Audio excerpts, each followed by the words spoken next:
Балалар, келесі өтетін әрпіміз ол с дыбысы және әрпі.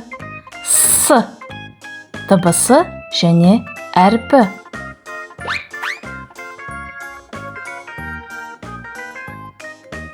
Балалар, бояуларды дайындап қоямыз алдын ала.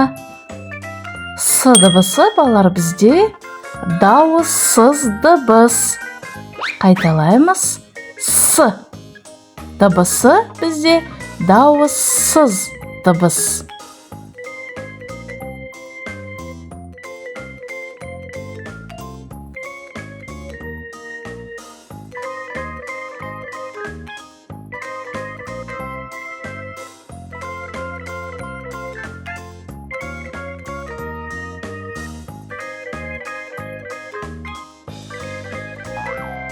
С дыбысы бізде балалар дауыссыз дыбыс.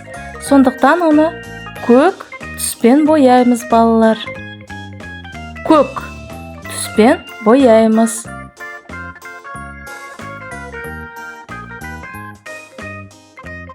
Тамаша. Енді суретті бояу керекпіз балалар. Бұл сыйлық. Сыйлық балалар. Сыйлықты кез келген түспен бояуға болады. Сыйлық дейміз, сюрприз дейміз, балалар. Қызыл сары, қызыл түспен өстіп мен боядым. Келесі суретте бізде ананастың суреті салынған. Ананастың жапырақтарын балалар біз жасыл түспен бояймыз. Қайталаймыз. Жасыл. Жақсы. Ананастың астын балалар ашық қоңыр түспен боядым. Және маска. Қайталаймыз. Маска. Маска. Маска сөзінде с әрпі бар, балалар. Кез келген түспен бояй бересіңдер балалар масканы. Қандай ұнайды бояу, сондай бояумен бояйсыңдар.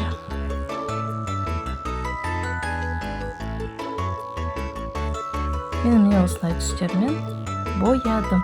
Балалар, енді біздер не осындай әдемі қаламым бар. Қалай ұнайды ма балалар? Бұл авокадо қаламы. Балалар, сыйлық сюрпризде с дыбысы ең бірінші тұр. Маскада ортасында және ананаста соңында. Дөңгелектерді бояйсыңдар, еш қиындығы жоқ.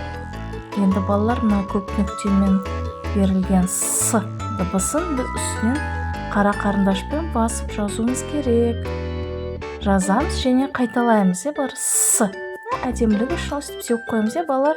С деп қайталаймыз.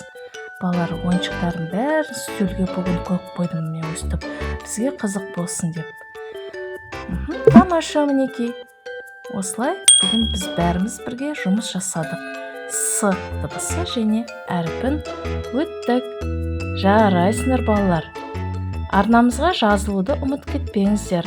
Видеоның астындағы подписаться сөзін басып, лайкпен қолдап жүріңіздер балалар. Және достарыңмен бөлісуге болады. Тамаша. Келесі видеоларда кездескенше сау болыңдар балалар.